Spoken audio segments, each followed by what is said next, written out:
जिंदगी में आपका भी ध्यान नहीं लग रहा। ज्यादा सोचने की वजह से बार बार आपको घबराहट होती है और आपका हृदय भी जोर जोर से धड़कता है और बार बार निगेटिव विचार आपके भी दिमाग में आते हैं। तो इस ज्यादा सोचने वाली बीमारी से बचने के लिए और इस बीमारी को दूर करने के लिए आज हम आपको एक बौद्ध भिक्षु की कहानी के माध्यम से आपकी समस्या का हल बताएंगे।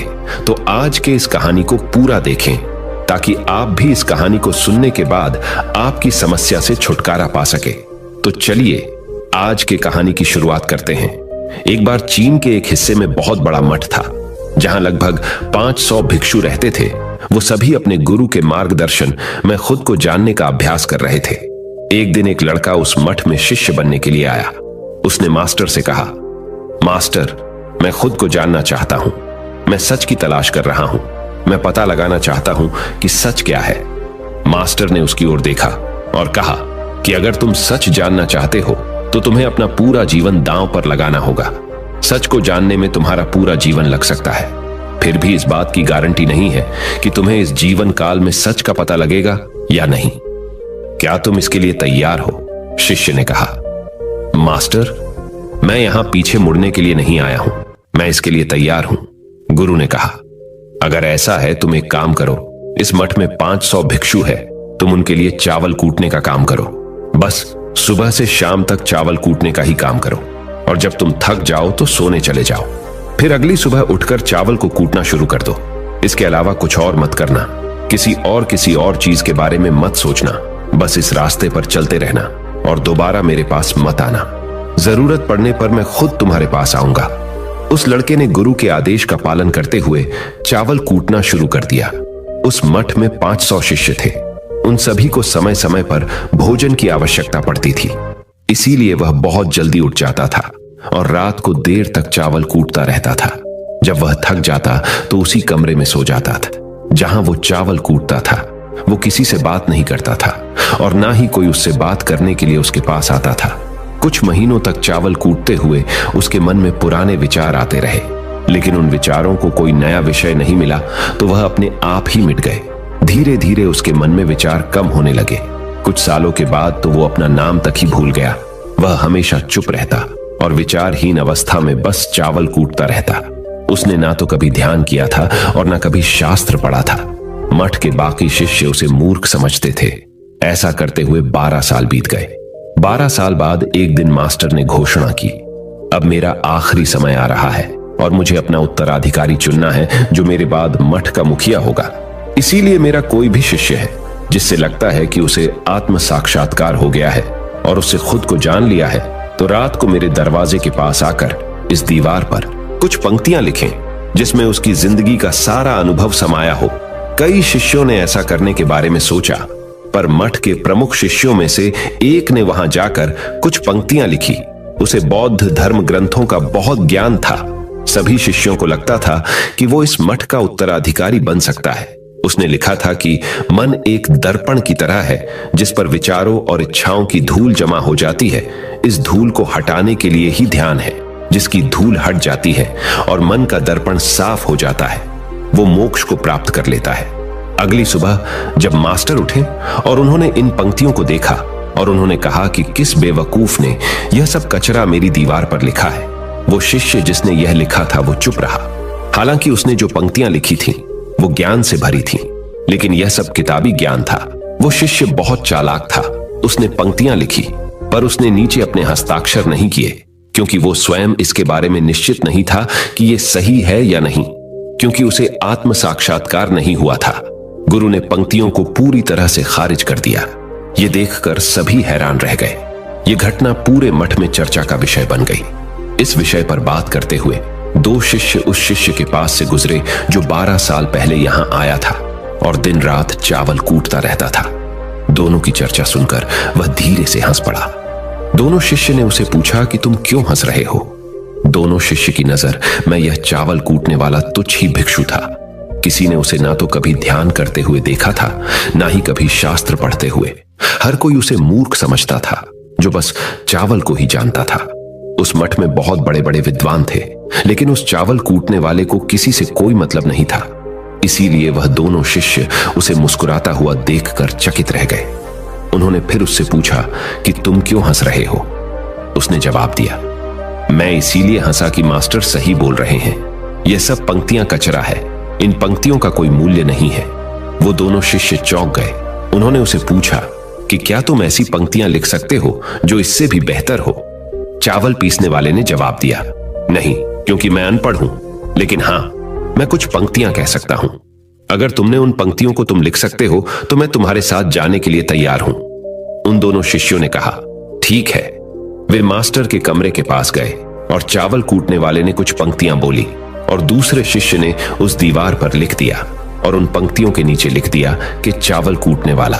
उन्हें लगा कि मास्टर इस पर भी गुस्सा करेंगे।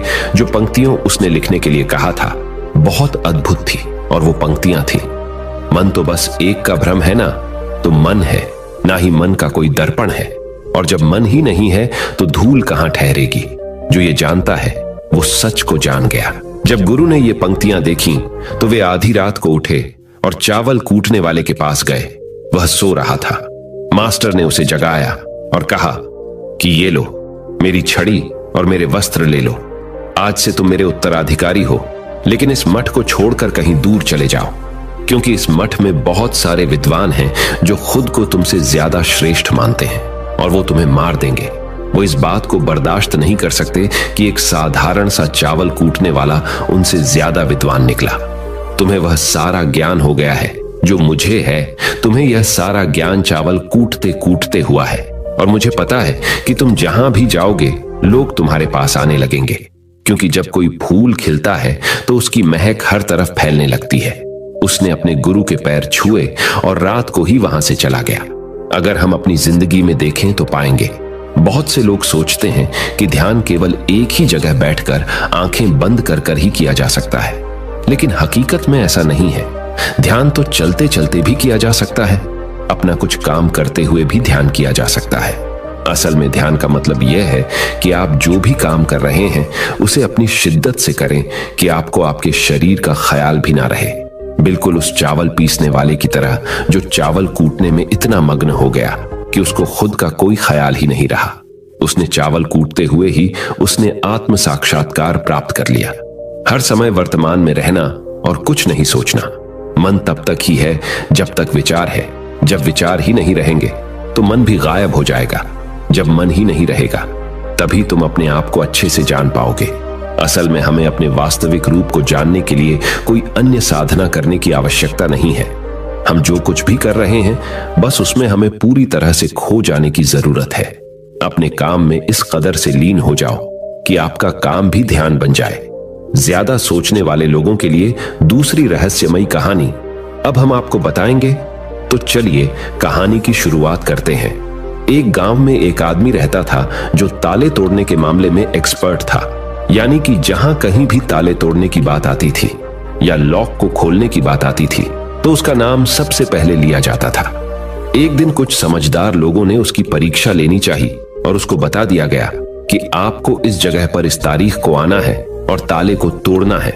जब वह समय के अनुसार तय दिनांक को वहां पहुंच गया तो उसको प्रतियोगिता के नियम समझा दिए गए। आपको एक बॉक्स में बिठा दिया जाएगा और उस बॉक्स को पानी में उतार दिया जाएगा। आपको ताला खोलकर बाहर आना होगा। इस बीच आपको लगता है कि लॉक आपसे नहीं खुल पाएगा तो आप इमरजेंसी बटन को दबा सकते हैं और ऊपर आ सकते हैं, लेकिन आप प्रतियोगिता में हार जाएंगे। उसने सभी नियमों की हां कर दी और पानी में चला गया। जैसे ही वह पानी में पहुंचा तो उसने जेब में से एक तार निकाला और लॉक को खोलने की कोशिश करने लगा। 4 से 5 बार कोशिश करने के बाद वह बार बार विफल हो रहा था, लेकिन उससे लॉक नहीं खुल रहा था। अब ज्यादा समय तक पानी में रहना उसके लिए और भी मुश्किल था, क्योंकि सांस रोकना आसान नहीं था। फाइनली उसने अपना पूरा दिमाग लगाया और एक बार अंतिम प्रयास किया। वह विफल हुआ और उसने इमरजेंसी बटन दबा दिया। धीरे धीरे ऊपर आने लगा। पानी के ऊपर आए बॉक्स को बाहर निकाला गया और हल्का सा धक्का देकर खोला गया। वह अचंभित हो गया कि एक बार भी मेरे दिमाग में यह ख्याल क्यों नहीं आया कि मैं इसको धक्का देकर खोलूं। हो सकता है कि यह लॉक ही ना हो। तो यही होता है, जब हम भी बहुत ज्यादा सोचते हैं तो इसका खामियाजा हमें भुगतना पड़ता है। कभी कभी ना सोचने से भी जवाब मिल जाता है। इसलिए किसी ने कहा है कि जो कुछ नहीं करते वह कमाल करते हैं। जी हां दोस्तों, यह बात बिल्कुल सही है। कभी कभी दिमाग को जब हम शांत रखते हैं और ठंडे दिमाग से सोचने की कोशिश करते हैं तो हमें बेहतर समाधान मिल जाता है। अब हम आपको बताएंगे कि ज्यादा सोचने की यह बीमारी के मुख्य कारण क्या है, जिससे आपको ज्यादा सोचने की बीमारी हो जाती है। अत्यधिक सोच के कुछ मुख्य कारण। पहला कारण, वर्तमान से ज्यादा भूतकाल या भविष्य के बारे में ज्यादा चिंता करना। आप जो काम अभी कर रहे हैं उससे ध्यान हटाकर अपना ध्यान बीते हुए समय या आने वाले समय पर लगाएंगे तो आप ओवर थिंकिंग के शिकार होते जाएंगे। दूसरा कारण, काम का ज्यादा तनाव होना। जब वर्कलोड ज्यादा होता है तो दिमाग भी तेजी से चलने लगता और यह तनाव का रूप ले लेता है और दिमाग में वो विचार भी आने लगते हैं तो काम से संबंधी नहीं है और लोग ओवर थिंकिंग के शिकार हो जाते हैं। तीसरा कारण, डर का बना रहना। जब व्यक्ति के अंदर डर होता है, जैसे नौकरी छूट जाने का डर, प्रमोशन न होने का डर, काम में असफल हो जाने का डर, पैसे न मिलने या डूब जाने का डर, व्यक्ति इस डर को लेकर कल्पना करता रहता है। भले ही ऐसा न होने वाला हो, लेकिन धीरे धीरे यह डर उसे जरूरत से ज्यादा सोचने पर मजबूर कर देता है। चौथा कारण, कॉन्फिडेंस की कमी। जब व्यक्ति में किसी काम को करने के प्रति उलझन बनी रहती है तो कॉन्फिडेंस कम होता जाता है, जिसके चलते नकारात्मक विचार दिमाग को घेरना शुरू कर देते हैं और व्यक्ति ज्यादा सोचना और चिंता करना शुरू कर देता है। पांचवा कारण, चीजों के बारे में सकारात्मक से ज्यादा नकारात्मक विचार। जब व्यक्ति छोटी छोटी बातों के नकारात्मक पहलू के बारे में ज्यादा सोचना शुरू कर देता है तो धीरे धीरे व्यक्ति ओवर थिंकिंग का शिकार होता जाता है। क्या ओवर थिंकिंग यानी अत्यधिक सोच से छुटकारा पाया जा सकता है? तो इसका जवाब है जी बिल्कुल। ओवर थिंकिंग यानी अत्यधिक सोच से छुटकारा पाया जा सकता है, हालांकि थोड़ा समय लग सकता है, लेकिन यदि आप नीचे दिए स्टेप्स को फॉलो करते हैं तो आप ओवर थिंकिंग की प्रॉब्लम से यकीनन छुटकारा पा सकते हैं। तो आइए जानते हैं कि ओवर थिंकिंग की समस्या से छुटकारा कैसे पाएं। ओवर थिंकिंग यानी अत्यधिक सोच से छुटकारा पाने के उपाय। ये सब जानते हैं कि पहले विचार दिमाग में आता है, फिर वो क्रिया का रूप लेता है। हमें कोई भी काम सोच समझकर करना बहुत जरूरी है, पर किसी काम को लेकर जरूरत से ज्यादा सोचना और वो बातें भी सोचना जो काम से संबंधित नहीं है, आपको और आपके काम दोनों को नुकसान पहुंचाता है। तो थिंकिंग प्रॉब्लम नहीं है, बल्कि ओवर थिंकिंग प्रॉब्लम है और इसे कम करना जरूरी है। तो आइए जानते हैं ओवर थिंकिंग यानी अत्यधिक सोच से छुटकारा या कम करने के उपायों का। पहला उपाय, स्वीकार करें कि आप जरूरत से ज्यादा सोचते हैं। इस बात को मन से स्वीकार करें कि आप ज्यादा सोचते हैं और आपको ऐसा नहीं करना है। जब आप इस बात को स्वीकार कर लेंगे तो आप इससे छुटकारा पाने के लिए अपने आप को तैयार कर लेंगे। आप ओवर थिंकिंग को लेकर जागरूक हो जाएंगे।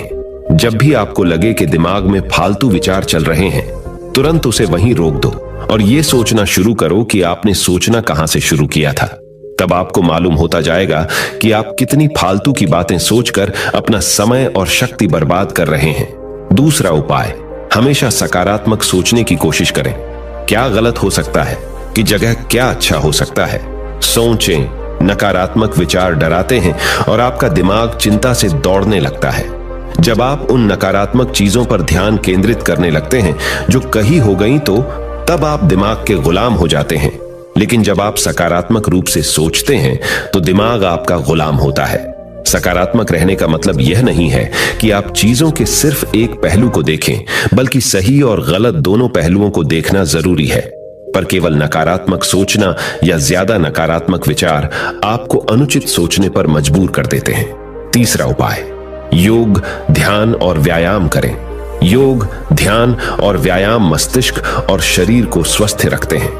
ध्यान काफी लाभदायक है, इसे अपने जीवन का हिस्सा बनाएं। चौथा उपाय, वर्तमान क्षण में जीने की कोशिश करो। कभी कभी लोग बीती हुई बातों या घटना के बारे में ही सोचते रहते हैं और तनाव में आ जाते हैं। इसी प्रकार जो समय आने वाला है उसे लेकर भी इतनी चिंता करते हैं कि तनाव में रहते हैं। तनाव में दिमाग हावी हो जाता है और फालतू बातें सोचने लगता है। जो समय बीत गया है उससे सीख लो, जो आने वाला है उसकी तैयारी करो।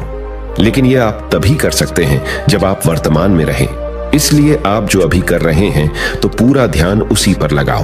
पांचवा उपाय, जो बात आपको परेशान कर रही है उसे लिख लें। आपके सोचने के तरीके और आपके महसूस करने के तरीके के बीच एक मजबूत संबंध है। आपके सोचने का तरीका आपकी भावनात्मक स्थिति को प्रभावित करता है और आपकी भावनात्मक स्थिति आपके सोचने के तरीके को प्रभावित करती है। तो जो बात आपको परेशान कर रही है उसे लिख लें। अब उस बात के बारे में यह लिखें कि यह आपको क्यों परेशान कर रही है। अब अपने आप से प्रश्न करें कि क्या इस समस्या का हल परेशान रहना है। यदि नहीं तो उसका हल ढूंढे, और यही इसका कोई हल नहीं है तो परेशान रहने और सोचते रहने से क्या होगा। जब धीरे धीरे आप ऐसे करेंगे तो इस चीज की आपको आदत पड़ी ढहती जाएगी और आप अनावश्यक सोचना बंद कर देंगे। छठा उपाय, अपनी भावनाओं का नियंत्रण रखो। भावनाओं पर नियंत्रण रखने का मतलब यह बिल्कुल भी नहीं है कि आप अपनी भावनाओं को दबाएं, लेकिन आपको अपनी भावनाओं पर नियंत्रण रखना होगा।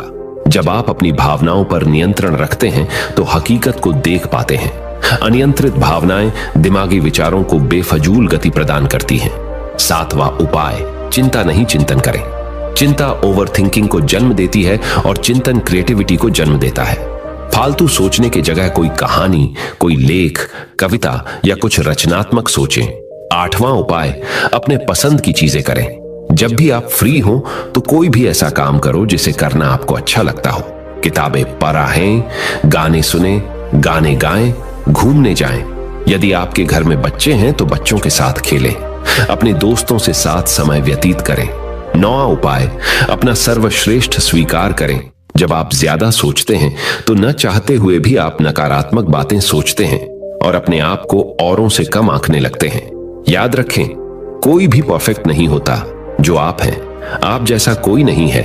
लोग क्या कहते हैं इस पर ध्यान देने की बजाय अपना सर्वश्रेष्ठ स्वीकार करें, अपने ज्ञान को बढ़ाते रहें और पॉजिटिव रहें। 10वां उपाय, मन को शांत रखें। आधुनिक जिंदगी भाग दौड़ा और तनाव भरी है। अधिकतर लोगों के साथ तनाव में बने रहना इतना सामान्य हो जाता है कि उन्हें इस बात का पता ही नहीं चलता कि धीरे धीरे तनाव उनके मानसिक और शारीरिक स्वास्थ्य पर बुरा प्रभाव डाल रहा है। जब मन अशांत होता है तब नकारात्मक और बेफिजूल के विचार हमारे दिमाग में घर करने लगते हैं। यदि आप ओवरथिंकिंग से छुटकारा पाना चाहते हैं तो अपने मन को शांत रखें। आपके सोच को बदल देने वाली 3 कहानियां अभी हम आपके सामने प्रस्तुत कर रहे हैं, तो इसे ध्यान से सुने। यह आपकी जिंदगी बदल लेंगी। पहली कहानी, चमकीले नीले पत्थर की कीमत। एक शहर में बहुत ही ज्ञानी प्रतापी साधु महाराज आए हुए थे। बहुत से दीन दुखी परेशान लोग उनके पास उनकी कृपा दृष्टि पाने हेतु आने लगे। ऐसा ही एक दीन दुखी गरीब आदमी उनके पास आया और साधु महाराज से बोला, महाराज मैं बहुत ही गरीब हूं, मेरे ऊपर कर्जा भी है, मैं बहुत ही परेशान हूं, मुझ पर कुछ उपकार करें। साधु महाराज ने उसको एक चमकीला नीले रंग का पत्थर दिया और कहा कि यह कीमती पत्थर है, जाओ जितनी कीमत लगवा सको लगवा लो। वो आदमी वहां से चला गया और उसे बचने के इरादे से अपने जान पहचान वाले एक फल विक्रेता के पास गया और उस पत्थर को दिखाकर उसकी कीमत जाननी चाहिए। फल विक्रेता बोला, मुझे लगता है ये नीला शीशा है, महात्मा ने तुम्हें ऐसे ही दे दिया है। हाँ, यह सुंदर और चमकदार दिखता है, तुम मुझे दे दो, इसके मैं तुम्हें 1000 रुपए दे दूंगा। वो आदमी निराश होकर अपने एक अन्य जान पहचान वाले के पास गया जो कि एक बर्तनों का व्यापारी था। उनसे उस व्यापारी को भी वो पत्थर दिखाया और उसे बेचने के लिए उसकी कीमत जाननी चाहिए। बर्तनों का व्यापारी बोला, यह पत्थर कोई विशेष रत्न है, मैं इसके तुम्हें 10,000 रुपए दे दूंगा। वह आदमी सोचने लगा कि इसकी कीमत और भी अधिक होगी और यह सोच वो वहां से चला आया। उस आदमी ने इस पत्थर को अब एक सुनार को दिखाया। सुनार ने उस पत्थर को ध्यान से देखा और बोला, यह काफी कीमती है, इसके मैं तुम्हें 1 लाख रुपये दे दूंगा। वो आदमी अब समझ गया था कि यह बहुत अमूल्य है। उसने सोचा, क्यों ना मैं इसे हीरे के व्यापारी को दिखाऊं। यह सोच वो शहर के सबसे बड़े हीरे के व्यापारी के पास गया। उस हीरे के व्यापारी ने जब वो पत्थर देखा तो देखता रह गया। चौंकने वाले भाव उसके चेहरे पर दिखने लगे। उसने उस पत्थर को माथे से लगाया और पूछा, तुम यह कहां से लाए हो? यह तो अमूल्य है, यदि मैं अपनी पूरी संपत्ति बेच दूं तो भी इसकी कीमत नहीं चुका सकता। तो इस कहानी से हमें यह सीख मिलती है, हम अपने आप को कैसे आंकते हैं। क्या हम वो हैं जो राय दूसरे हमारे बारे में बनाते हैं? आपकी लाइफ अमूल्य है, आपके जीवन का कोई मोल नहीं लगा सकता। आप वो कर सकते हैं जो आप अपने बारे में सोचते हैं। कभी भी दूसरों के नेगेटिव कमेंट से अपने आप को कम मत आंकिए। दूसरी कहानी, मेंढकों की टोली, एक मेंढकों की टोली जंगल के रास्ते से जा रही थी। अचानक दो मेंढक एक गहरे गड्ढे में गिर गए। जब दूसरे मेंढकों ने देखा कि गड्ढा बहुत गहरा है तो ऊपर खड़े सभी मेंढक चिल्लाने लगे, तुम दोनों इस गड्ढे से नहीं निकल सकते, गड्ढा बहुत गहरा है, तुम दोनों इसमें से निकलने की उम्मीद छोड़ ढाए दो। उन दोनों मेंढकों ने शायद ऊपर खड़े मेंढकों की बात नहीं सुनी और गड्ढे से निकलने के लिए लगातार वो उछलते रहे। बाहर खड़े मेंढक लगातार कहते रहे, तुम दोनों बेकार में मेहनत कर रहे हो, तुम्हें हार मान लेनी चाहिए, तुम दोनों को हार मान लेनी चाहिए, तुम नहीं निकल सकते। गड्ढे में गिरे दोनों मेंढकों में से एक मेंढक ने ऊपर खड़े मेंढकों की बात सुन ली और उछलना छोड़ कर वो निराश होकर एक कोने में बैठ गया। दूसरे मेंढक ने प्रयास जारी रखा। वो उछलता रहा जितना वो उछल सकता था। बाहर खड़े सभी मेंढक लगातार कह रहे थे कि तुम्हें हार मान लेनी चाहिए, पर वो मेंढक शायद उनकी बात नहीं सुन पा रहा था और उछलता रहा और काफी कोशिशों के बाद वो बाहर आ गया। दूसरे मेंढकों ने कहा, क्या तुमने हमारी बात नहीं सुनी? उस मेंढक ने इशारा करके बताया कि वो उनकी बात नहीं सुन सकता क्योंकि वो बहरा है, सुन नहीं सकता, इसलिए वो किसी की भी बात नहीं सुन पाया। वो तो यह सोच रहा था कि सभी उसका उत्साह बढ़ा रहे हैं। इस कहानी से हमें यह सीख मिलती है कि 1.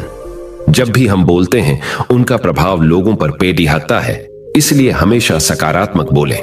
2.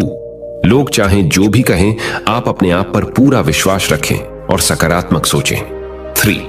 कार्य ही मेहनत, अपने ऊपर विश्वास और सकारात्मक सोच से ही हमें सफलता मिलती है। तीसरी कहानी, चील और मुर्गी। एक जंगल में बरगद का पेड़ था। उस पेड़ के ऊपर एक चील घोंसला बनाकर रहती थी जहां उसने अंडे दे रखे थे। उसी पेड़ के नीचे एक जंगली मुर्गी ने भी अंडे दे रखे थे।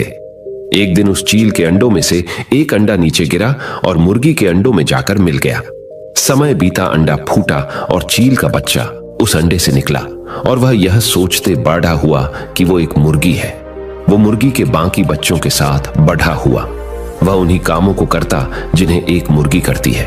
वो मुर्गी की तरह ही कुड्डाता, जमीन खोद कर दाने चुगता और वो इतना ही ऊंचा उड़द डाह पाता जितना कि एक मुर्गी उड़द डाहती है। एक दिन उसने आसमान में एक चील को देखा जो बड़ी शान से उड़द डाह रही थी। उसने अपनी मुर्गी मां से पूछा कि उस चिड़िया का क्या नाम है जो इतना ऊंचा बड़ी शान से उड़द डाह रही है। मुर्गी ने जवाब दिया, वह एक चील है। फिर चील के बच्चे ने पूछा, मां, मैं इतना ऊंचा क्यों नहीं उड़द डाह पाता? मुर्गी बोली, तुम इतना ऊंचा नहीं उड़द डाह सकते क्योंकि तुम एक मुर्गे हो। उसने मुर्गी की बात मान ली और मुर्गे की जिंदगी जीता हुआ एक दिन मर गया।